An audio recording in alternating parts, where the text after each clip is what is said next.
Welcome to the Canadian Beef Cattle Podcast, presented by the Beef Cattle Research Council. The most popular content from beefresearch.ca, available on the go. Before we get into this week's episode, a quick message from the BCRC. Bull selection is an important decision with many factors to consider, and price is one of these considerations. The BCRC Bull Valuation Calculator helps estimate break-even bull prices based on various cost and revenue parameters specific to your farm or ranch. For instance, by inputting data such as expected calf performance and the cow-to-bull ratio, you can determine the potential revenue the bull will generate, which will adjust its purchase value accordingly. Check out this helpful tool linked in the show notes. This episode features the BCRC's Science Director, Dr. Reynold Bergen. Hi there, I'm Reynold. This Research on the Record article originally appeared in the April 2025 issue of Canadian Cattleman magazine. It's been reposted on the beefresearch.ca site with the publisher's permission. Today we're going to talk about icebergs and native forages, and what you can't see can sink you. In April 1912, the Titanic sank off the coast of Newfoundland because an iceberg tore a hole in her hull 25 feet below the surface. Only a tenth of an iceberg is visible above the water. Most of it lurks beneath the surface.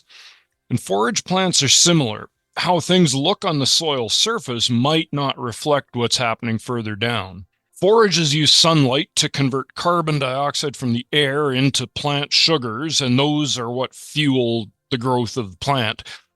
And of course, plants can only do this if they have roots to absorb enough water and minerals from the soil. And you've probably seen old pictures of healthy grass plants with enormous roots extending deep into the soil compared to overgrazed grass plants that have really shallow root systems.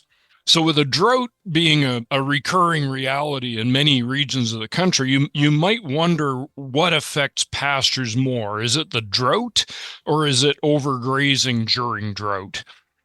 So James Cahill and some of his co-workers at the University of Alberta studied how grazing season and intensity affect forage yield and root mass under drought conditions. So if you go to the online version of this article, there's a link to the scientific paper if you want to read it in the original geek.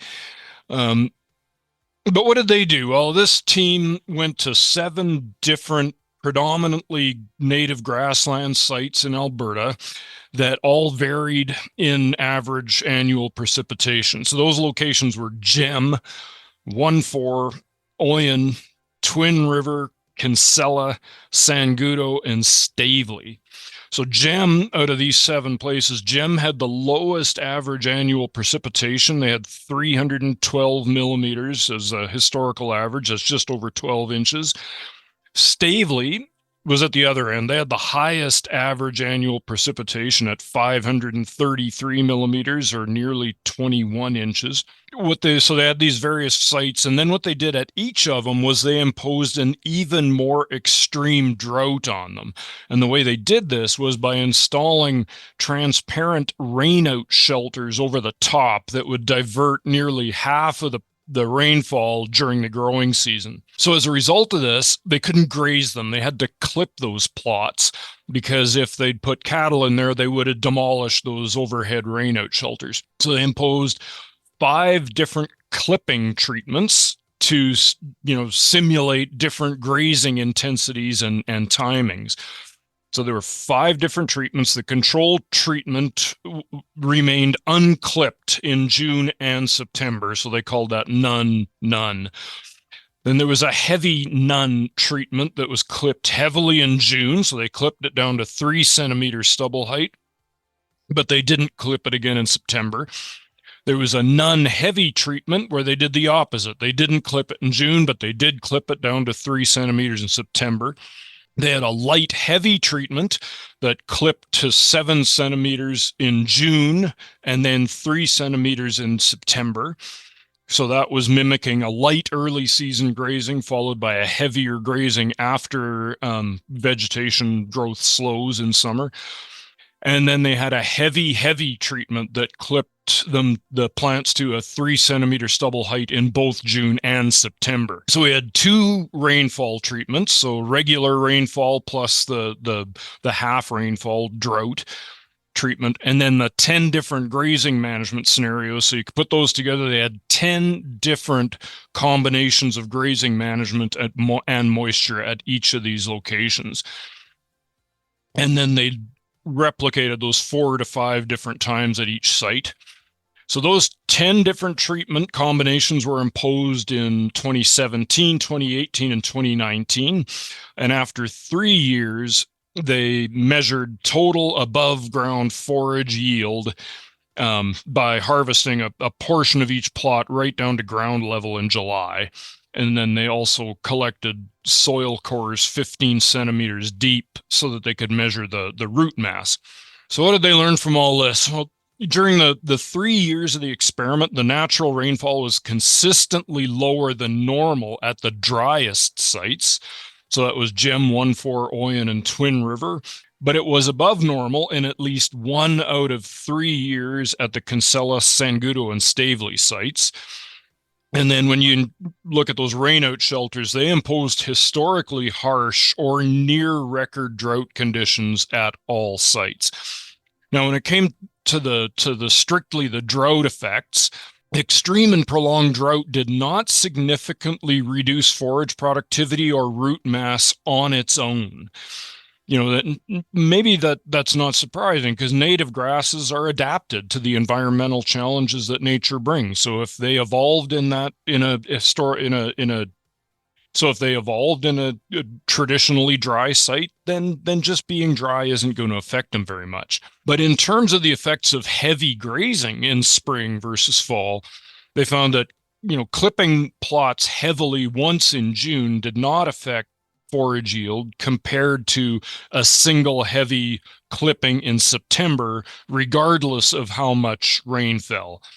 But early clipping was more harmful to the roots, especially under drought conditions. So the heavy none treatment, where it was clipped heavily in June and not in fall, that treatment reduced the root biomass by 8% under normal rainfall conditions, and by twice that, by 16% under extreme drought.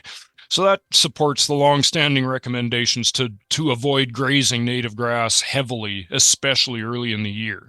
Now, when it came to the effects of increasingly heavy spring clipping, as that June clipping intensity increased from none heavy to heavy, the forage yields declined by 15% under both normal and drought conditions, and the root biomass responded similarly. It decreased by up to 23%, so nearly a quarter under extreme drought.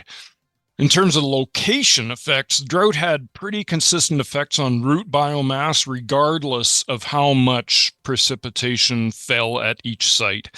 But the additive effects of clipping during drought affected the root biomass differently among the sites. So more severe clipping, especially in spring, damaged root growth the most when drought was imposed on grasslands at Kinsella, Sangudo, and Stavely that normally receive more rainfall.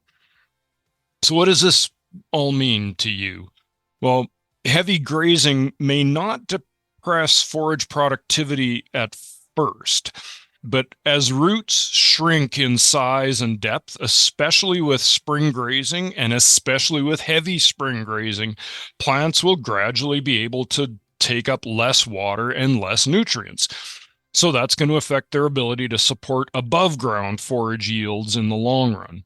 So at the same time, remember that it might take pasture some time to recover from being grazed through repeated years of severe drought. To regrow lost roots, plants need to be able to transfer energy from the shoots into the roots, but they can only do this if they have enough leaves to begin with. And so that's why heavy early season grazing needs to be avoided. Now, the finding that forages that are acclimated to higher rainfall areas may be more susceptible to heavy grazing during drought is important for Canada's wetter regions in central and eastern Canada. Those grasslands may be less adapted to drought in those regions because drought is simply less common. So that means they might actually be more heavily impacted by drought when it does occur. So a moderate drought in central or eastern Canada, an area that normally sees high rainfall, might be a lot more damaging than a moderate drought in a normally dry region on the prairies. So careful grazing management is important everywhere, regardless of what normal rainfall looks like. Now, the bottom line is that while native plants can tolerate significant drought, they can't tolerate heavy grazing during drought, especially in spring. Neglecting what's below the surface can get you into trouble, whether it's forages or icebergs. Well, thanks for listening, and I'll talk to you again next time.